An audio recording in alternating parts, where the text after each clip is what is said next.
함께하는 그런 삶을 사시기를 축복합니다.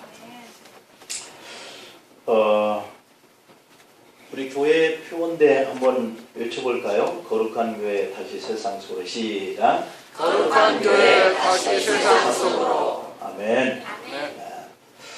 우리가 거룩해진다는 게 고개를 좀 이렇게 숙인 듯하고 성경책 옆에 끼고 걸음걸이를 이렇게 천천히 이렇게 가는 게 이렇게 거룩한 모습이 아니에요. 세상에서 구별되어졌다. 세상과 분리되어졌다. 내가 세상 편으로 가던 걸음을 돌려 하나님께로 향한다 라고 하는 이것이 우리를 의롭게 했다. 예수님의 피의 공로로 그 모습을 유지하는 것이 거룩이에요. 거룩.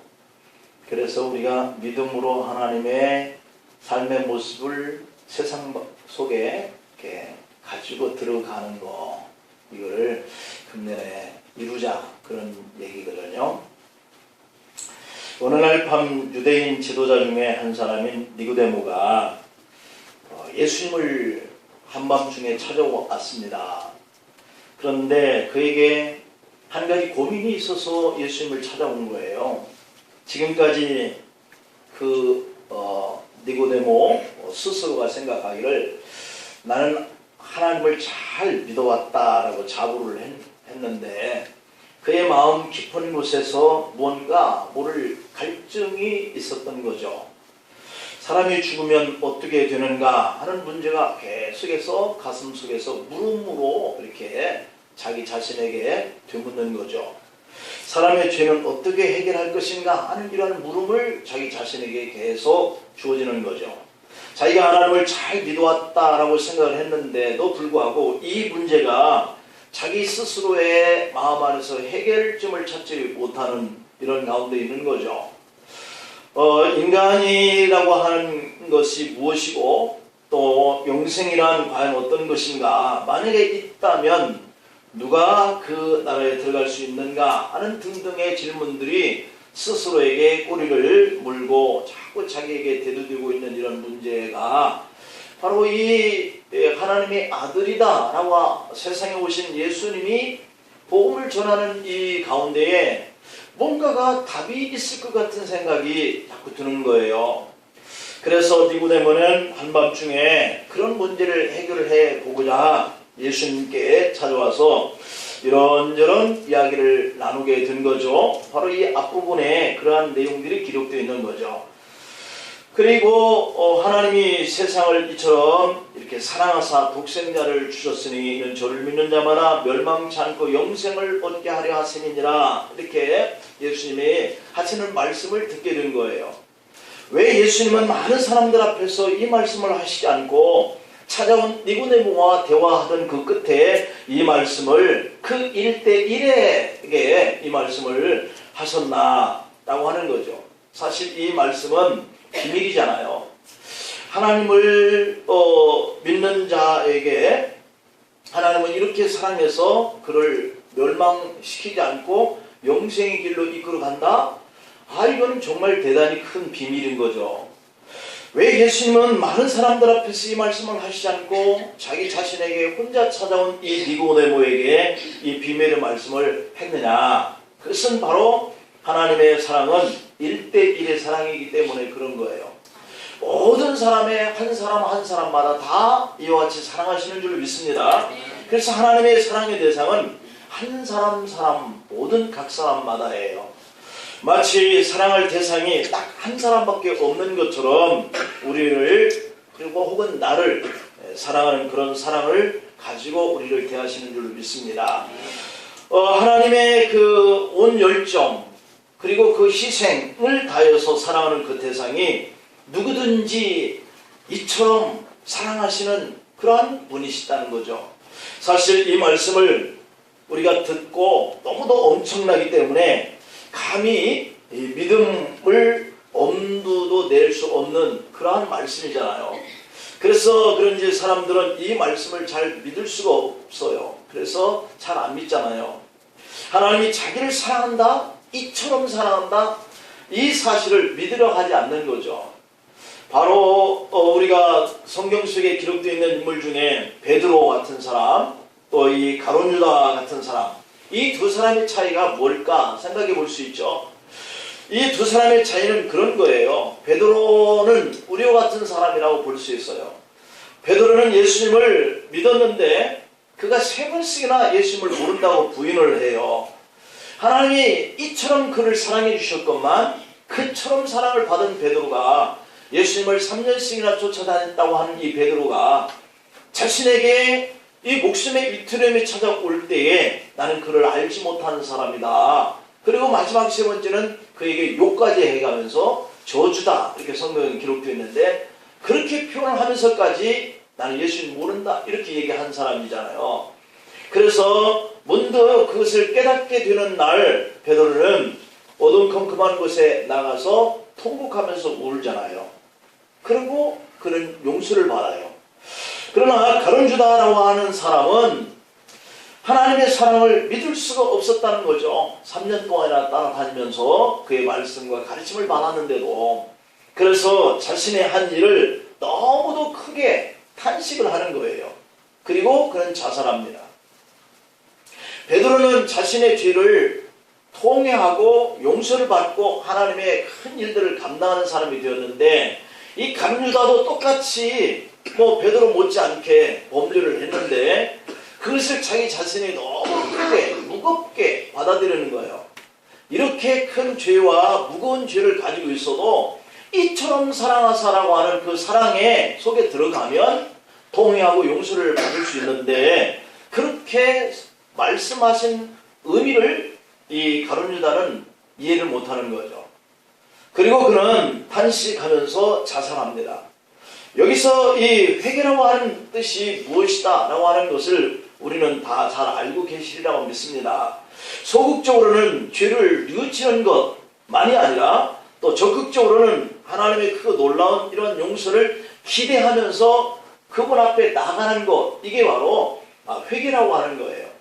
그냥 주님께 나가면 용서해 주실 거야 라고 하는 이 주님에 대한 사랑, 이것을 믿고 나가는 것이 회개인 거거든요. 그 주님의 용서의 품에 죄인인 자기 자신을 집어 던지는 것, 이게 회개인 거예요. 그것이 바로 이처럼 사랑하사라고 하는 예수님의 그 속의 품에 뛰어 들어가는 이런 모습이거든요.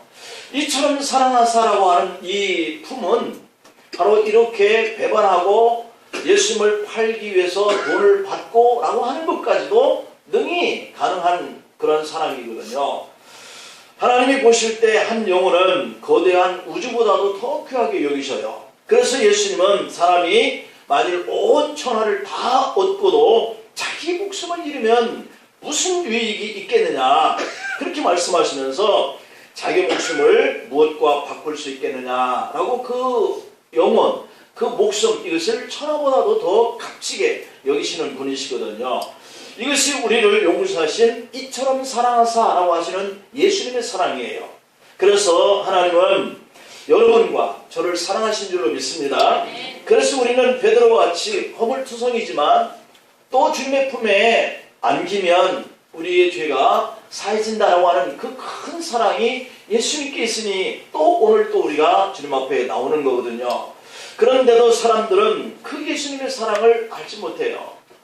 그래서 이런 주님의 사랑을 알리기 위해서 금년에 교단 총회와 우리 교회 표어는 거룩한 교회 다시 세상 속으로 라고 하는 이러한 의미를 정하고 그 속으로 들어가자라고 하는 것에 이렇게 표어를 정했어요.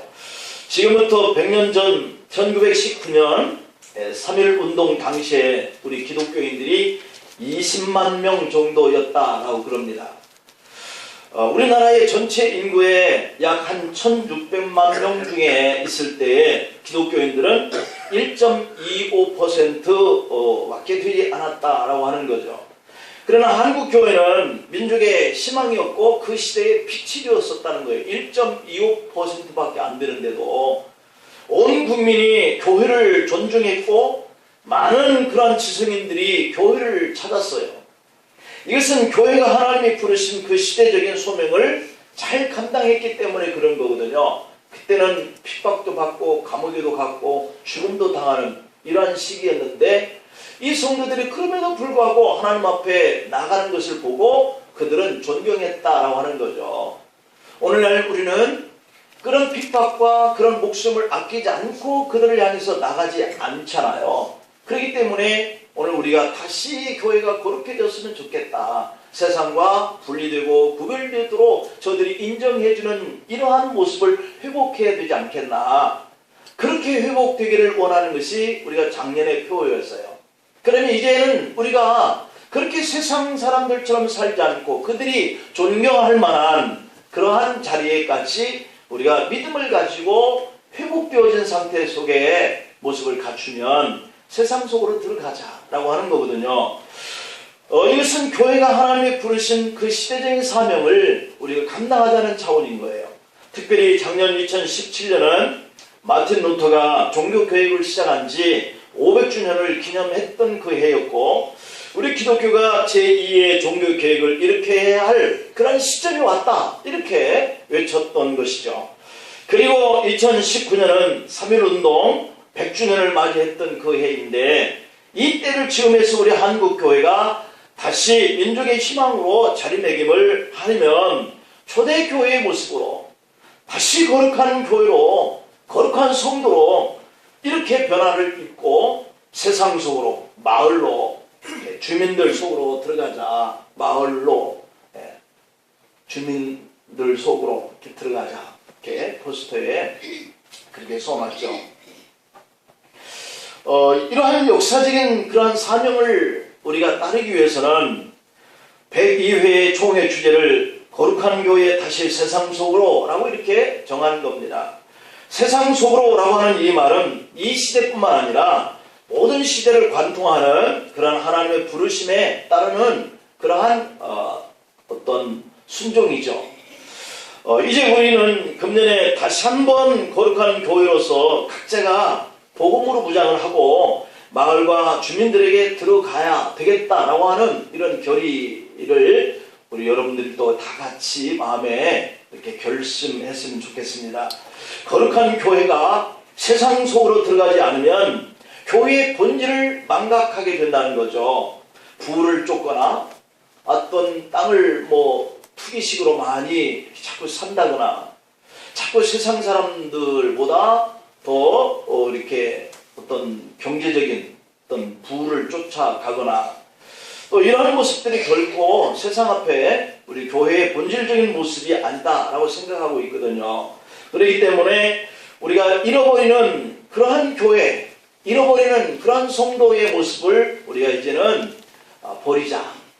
그렇게 해서 세상 속으로 들어가서 그들을 주님께 인도하고 회개하고 주님께 사랑받는 이런 변화를 일으켜보자고 하는 결심이 우리가 2018년도에 결단하는 그런 모습이죠.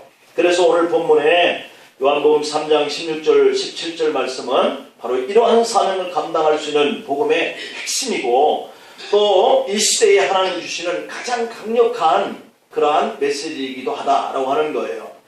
그렇다면 우리가 이런 거룩한 교회를 만들어서 세상 속으로 들어가는 그러한 일을 해야 하는데 어떻게 해야 할 것이냐. 그 첫 번째가 하나님이 세상을 이처럼 사랑하셨다라고 하는 것을 우리 마음속에 숙지하자, 이해하자라고 하는 거예요. 하나님은 세상을 사랑하신다고 우리에게 알려주셨는데 우리가 그것을 가론유다처럼 못 믿어지면 결국 우리의 주어진 이러한 어떠한 그 장애물들, 우리의 방해하는 요소들 또는 내가 하나님 앞에 부끄럽다 생각했던 이러한 허물과 죄 때문에 하나님 앞에 끝내 못 나오는 거죠. 내가 깨끗해진 다음에 내가 죄가 없는 다음에 주님 앞에 나오겠다 이렇게 말할 수 있는데 사람들 스스로가 죄가 없이 살거나 또 거룩하게 살 수 있는 힘이 없기 때문에 예수님이 오셔서 그의 죄를 대신 짊어지셨는데 이것이 이처럼 사랑하신 예수님 하나님의 사랑인데 사람들이 그걸 모르는 거죠. 오늘 본문 16절 17절 속에서 주신 이 말씀처럼 하나님이 그 아들을 세상에 보내신 이유는 세상을 심판하려고 하심이 아니고 아들로 인해서 세상이 영생을 얻고 구원을 받게 하려는 목적 때문이었거든요. 이렇게 말씀하신 것을 보면 그만큼 세상을 향한 하나님의 관심과 사랑이 간절했다라고 하는 것이거든요. 이 세상은 하나님이 태초에 창조하셨다고 그랬어요. 하나님은 세상을 아름답고 복되게 창조하셨다고 그랬죠. 그리고 사람을 하나님의 형상인 남자와 여자로 만드시고 이 세상을 정복하게 하고 번성하게 하고 다스릴 수 있는 축복을 주신 거죠. 그런데 사람들은 이렇게 축복해 주신 이런 하나님의 권리, 이것을 우리가 잘 사용하지 못하고 세상을 스스로 오염을 시켜가고 있다라고 하는 거거든요. 로마서 1장 29절로 32절에 보면 곧 모든 불의, 추악, 탐욕, 악의가 가득한 자요, 시기와 살인, 분쟁, 사기, 악독이 가득한 자요, 수근수근하는 자요, 비방하는 자요, 하나님께서 미워하는 자요, 능욕하는 자요, 교만한 자요, 자랑하는 자요, 악을 도모하는 자요, 부모를 거역하는 자요, 우매한 자요, 배약한 자요, 무정한 자요, 무자비한 자라. 그들이 이같이 일을 행하는 자는 사형에 해당한다고 하나님께서 정하심을 알고도 자기들만 행할 뿐 아니라 또한 그런 일을 행하는 자들을 옳다 하느니라 지적하는 죄의 자리에서 이렇게 살아가고 있는 거예요.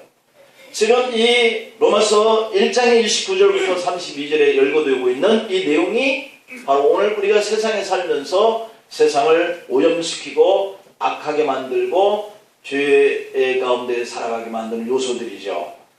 한마디로 불의하고 탐욕스러운 세상으로 만들어 놓고 하나님을 거역하고 대적하는 이러한 세상으로 타락해 가고 있다는 거거든요. 그럼에도 불구하고 하나님은 이 세상을 사랑하시기 위해서 첫 번째 성탄으로 이 땅에 주님이 오셨어요. 이처럼 사랑하셨다고 하는 이 내용은 우리가 이렇게 잘 알고 있는 세상을 사랑하셔서 하나님이신 그분이 세상에 사람의 몸을 입고 오셨다고 하는 것, 그리고 그 죄값을 치르기 위해서 십자가에서 못 박혀 인류의 죄를 대신 지고 죽으셨다고 하는 거예요. 독생자 예수님이 우리를 위해서 죄값을 십자가에서 피를 뿌리고 속죄의 대속물로 죽으셨다는 거거든요. 세상의 어느 부모인들 자식을 사랑하지만 그 자식을 위해서 대신 죽는 이 부모가 많습니까? 거의 없죠. 그런데 세상을 사랑하시는 하나님 아버지는 단 하나뿐인 그 아들 예수님의 생명을 죄인 되어서 이 세상을 더럽힌 인간 한 사람 한 사람의 그 생명값과 바꾸시는 이런 사랑을 보여줬다는 거예요. 하나님 아버지는 사단의 꾀에 빠진 하나님의 자녀들을 구원해내시려고 독자 하나밖에 없는 이 아들 예수님을 십자가에 내주는 이러한 사랑으로 우리의 죄값을 갚으시는 가장 큰 사랑, 영원한 사랑, 고귀한 사랑을 보여주시다는 거죠. 그런데 우리는 각 교단의 명분을 또 교단의 교리의 담을 높이 쌓아가고 있고 또 스스로 높아지려고 그 안에 갇혀서 종교적인 쾌락을 누리면서 주님의 가슴에 다시 한번 못 박는 아픔의 자리로 추락해 가고 있는 그런 교회와 그런 성도가 되어 간다면 이처럼 사랑을 받은 우리의 몫은 아니다 라고 생각을 우리가 할 수 있어요. 그래서 작년의 표어는 교회의 본질을 회복하자라고 하는 그런 차원 속에서 다시 거룩한 교회라고 하는 이런 노력을 기울여 왔던 것이죠. 이제 금년에는 거룩한 교회가 되어서 다시 세상 속으로 들어가 그 엄청난 십자가의 사랑을 우리에게만 머물게 하지 말고 이렇게 마을로 주민들 속으로 들어가자 이렇게 선언하게 된 거죠. 하나님은 교회 안에 있는 성도들 뿐만 아니라 교회 밖에 있는 불신앙을 이렇게 가지고 있는 이 불신 영혼들도 사랑하시는 분이거든요.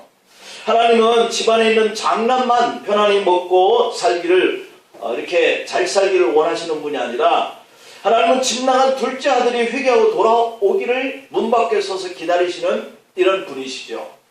이것이 하나님 아버지의 마음이고 이것이 우리가 세상 속으로 주민들 속으로 마을로 들어가야 하는 그러한 이유가 된다는 거죠. 그러므로 우리는 금년에 하나님의 분명하신 이 뜻을 우리 마음 안에 새기고서 마을 안으로 주민을 속으로 믿지 않는 사람들에게 이처럼 사랑하시는 예수님의 그 사랑을 나눌 수 있는 이런 결단과 실천으로 살 수 있기를 축복합니다. 그 다음에 두 번째로는 그러면 이 세상도 하나님의 사랑이 필요하다라고 하는 것을 이렇게 우리가 깨닫자는 건데요. 오늘날 세상은 눈부시게 발전하고 있잖아요. 인터넷, 로봇산업, 인공지능, 나노기술, 그리고 생명공학의 발달로 4차 산업의 개발로 나가자, 이렇게 슬로건으로 가끔씩 외치고 있는 그야말로 이 환상적인 유토피아, 이것을 꿈꾸고 있는 이런 시대에 이르렀어요. 또한 정치가 발전하고 있고 경제가 성장하고 있고 문화가 융성해져 가고 있는, 정말 세상이 우리가 보통 사람이 봐도 옛날과는 전혀 달라지는 세상이 되고 있다, 이런 생각을 우리가 갖지요. 세상은 분명히 옛날보다 풍족해지고 편리해져 가고 있습니다. 그래서 사람들은 착각하는 거죠. 하나님 없이도 사람이 사람을 구원할 수 있고 과학기술이 완전한 행복을 가져다 줄 수 있을 것이다, 이렇게 착각하는 거죠. 하지만 사람은 편리하면 편리할수록 아까 로마서 1장의 28절 이하에서 쭉 그 우리가 살고 있는 죄악의 현상들을 우리가 이렇게 들었던 것처럼 더 악해져 가고 있다는 거예요. 풍족할수록 더 탐욕스러워져 가고 있다라고 하는 것을 우리가 경험하고 있는데, 요즘에 한참 비트코인이라고 하는 것이 뉴스마다 이렇게 떠들고 있는데, 이것이 일확천금을 누리는 사람들, 그래서 그걸 가만히 두면 자칫하면 이런 복권을 사는 그러한 심리작용이 일어나서 이제 이 청소년들도 뛰어들고 청년들도 뛰어들고 직장을 찾지 않게 되어지는 이러한 아주 있어서는 안 되는 현상들이 충분히 가능성이 있다, 이렇게 내다보는 거죠. 누가 힘들게 직장 생활하고 사업을 해요? 그냥 가만히 앉아서 인터넷 앞에서 말이죠. 비트코인 샀다 팔았다, 어느 때 떨어지나 이걸 봐서 사고 어느 때 올라가나 뭐 사면 되는 건데, 이렇게 사람들이 풍족해지면 더 탐욕스러워지고 더 편하려고 그러고 하는 이러한 삶 속에 빠지는 거죠. 이게 쾌락이죠. 바로 여기에 함정이 있다라고 하는 겁니다. 이것이 인간이 어리석음이다 라고 주님은 말씀하고 계세요. 과학이 발달하고 정치가 발달하고 경제가 성장하고 문화가 융성하면 행복할 줄 아는 이 시대의 비극적인 모습은 날이 갈수록 사람들이 흉폭해지고 있다는 거죠. 이제는 부모와 자녀들과의 관계가 말이죠, 옛날 같지 않아요. 자칫하면 폭발하고 분노하고 말이죠. 그리고 그 돈 때문에 얼마든지 자식 죽이고 부모 외면하고, 이런 시대가 정말 우리가 지금 살고 있는 시대에 지금 이루어져 가고 있으니 앞으로는 얼마나 더 심화되겠어요. 그리고 사건 사고는 점점 많아지고 있습니다. 그래서 생명은 더욱더 경시되어 가고 있어요. 이 사람 하나 이렇게 죽이는 일이요, 그저 뭐 동물 하나 잡아서 먹는 거, 이것보다 더 이제 가치없게 여기는 시대가 우리의 죄악상에서 나오고 있는 이러한 사건 사고들이 일어나고 있어요. 돈만 된다면 그냥 죽이는 거예요. 생명 경시. 말세에는 더욱더 그럴 것이다, 이렇게 성경은 예견을 해놓고 있는데요. 디모데후서 3장 1절로 4절에 보면, 너는 이것을 알라, 말세에 고통하는 때가 이르러 사람들이 자기를 사랑하며 라고 했어요. 그러니까 모든 것은 자기 사랑하는 데서부터 비롯되거든요. 돈을 사랑하며 자랑하며 교만하며 비방하며 부모를 거역하며 감사하지 아니하며 거룩하지 아니하며 사나우며 선한 것을 좋아하지 아니하며 쾌락을 사랑하기를 하나님 사랑하는 것보다 더한다 라고 이렇게 예언을 해놓은 이 현상들이 오늘 이 말세의 어떤 증후군들, 이게 바로 이 말세 증후군들이잖아요. 이런 것들이 나타나고 있다는 거죠. 그래서 말세는 세상이 더 사악해지고 더 삭막해지고 더 공허해진다는 거예요. 돈은 있는데 마음이 뭔가 뻥하니 구멍이 뚫려 있는, 그렇게 살아갈 수 있는 우리의 삶의 모습을 그려놓고 있어요. 우리가 살고 있는 이 세상에서, 그리고 사람들에게서 그 희망을 찾을 수 없게 될 것이다, 이렇게 걱정하고 있죠. 결국 하나님을 찾는 것이 지식의 근본이라고 고백한 이 솔로몬의 경험을 떠올리게 될 수밖에 없는 때가 온다는 거죠. 세상이 사람을 행복하게 못해주고 또 첨단 과학 문명이 사람들을 구원할 수 없다는 것을 우리가 지금 오늘 우리의 삶의 형태 속에서 발견해요. 오늘 본문 16절에서 말씀합니다. 하나님 이 세상을 이처럼 사랑하사 독생자를 주었다는 거죠. 이는 그를 믿고 멸망하지 않고 영생하기 위해서라고 하는 거죠. 옛날이나 지금 시대나 영원토록 이 세상에 필요한 것은 하나님의 사랑인 줄 믿습니다. 십자가의 사랑이라고 하는 이 사실을 우리가 깨달아야 돼요. 이처럼 모든 사람과 이 세상에는 이제는 하나님의 최고의 사랑 이 십자가의 그 사랑만을 가지고 도시와 그리고 마을을 두루 찾아다니신 예수님의 그 사역을 금년에 우리가 한번 최선을 다해서 열심히 해보자는 겁니다. 마태복음 9장의 35절에 보면 예수님께서 모든 도시와 마을에 두루 다니사 그들이 회당에서 가르치시며 천국 복음을 전파하시며 모든 병과 모든 약한 것을 고치시니라 이랬거든요. 그러니까 예수님이 하신 그 행동이 바로 마을로 주민들 속으로 이렇게 들어가서 복음을 전한 이 모습이에요. 주님은 세상 한복판인 마을로 들어가셔서 이 천국 복음을 가르치시고 전하시고 그리고 문제가 있는 것은 해결하시고 고치신 거예요. 우리 예수님은 마을 목회, 마을 교회 사역을 하신 분이라고 볼 수 있죠. 이것이 영혼구원의 예수님 방식이고 최고의 전도의 방식이다. 그래서 세상 속으로 다시 들어가는 이 구체적인 대안은 오늘 이 마을 목회다. 주민들 속으로 들어가는 것이다. 지금 우리 교회가 유치한 마을의 필요가 무엇인가 하는 이 사실을 우리가 알아가는 것이 중요하고 이 마을의 중심이 되는 교회 공동체가 되어야 한다고 하는 것이 우리의 최대의 목표가 되어야 하는 거죠. 지방자치단체나 시민단체, NGO들이 마을 공동체 운동을 정치적 목적으로 주도할 수도 있습니다.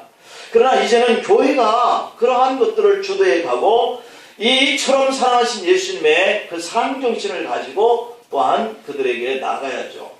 예수님의 사랑으로 영생과 구원을 이렇게 마을에 전하고 또 우리가 앞장서가는 그런 한 해가 될 수 있기를 축복합니다.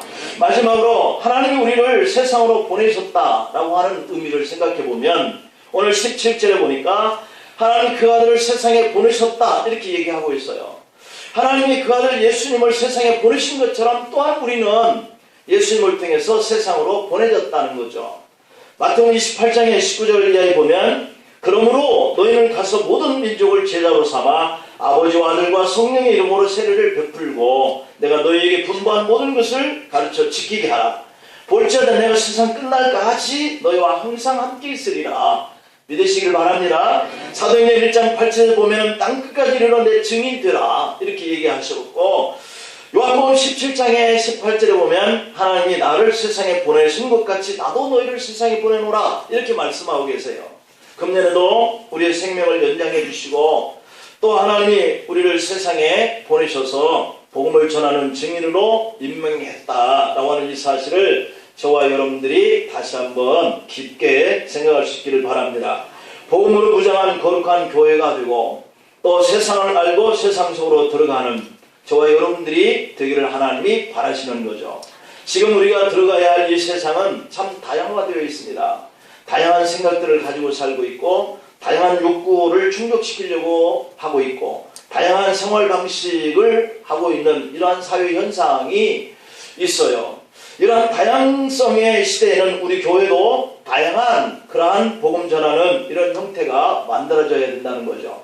그래서 우리가 각 개인이 알고 있는 지인들에게 복음을 전하는 것도 중요하고 또 우리가 각 어떤 기관별로 또 이렇게 나가서 그들이 구원받도록 우리가 그 전도의 역할을 또 감당하는 이런 형태도 필요하고 또 우리가 여러 가지 방법을 가지고 그들에게 나아가는 것들을 통해서 저들이 교회에 대한 생각들을 바꿔갈 수 있게 하고 이처럼 사랑하신 예수님의 그 사랑이 어떤 사랑인가 하는 것들을 알 수 있도록 교회 안으로 그들이 들어올 수 있는 이러한 일들을 우리가 금년에 맡은 숙제다라고 생각을 하고 이처럼 사랑하신 주님의 사랑에 여러분들이 마음을 열고 또한 주님께서 우리의 희망이시고 또 주님께서 우리를 구원하시는 이러한 은혜, 이것을 우리가 감사하면서 또 주님께 상을 받을 수 있는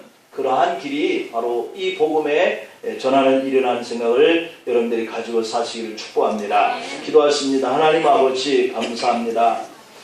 우리가 금년에 거룩한 교회가 되어서 세상 속으로 또 마을과 주민들 속으로 들어가기 위하여 이처럼 사랑하신 예수님의 그 큰 사랑을 우리 마음속에 다시 한번 새기고 이 마을과 주민들도 한 주님이 이처럼 사랑하시는 그러한 저들 되게 하셔서 저들의 영생을 얻고 구원받은 자녀의 삶의 길로 나아갈 수 있는 최대한의 모습을 가지고 저희가 우리 주님의 그 사랑의 역할을 하고 또한 이 재단이 그와 같은 사명을 감당할 수 있는 재단 될 수 있도록 축복하시고 또한 우리 성도들도 믿음으로 다시 한번 우리가 구별되어진 하나님의 백성으로서의 삶의 결단이 마을로 주민들로 이웃들과 지인들에게 복음을 나누어서 이처럼 사랑하신 주님을 증거하는 이런 데에까지 갈 수 있도록 우리에게 힘과 능력과 또한 성령의 충만함과 또한 물질의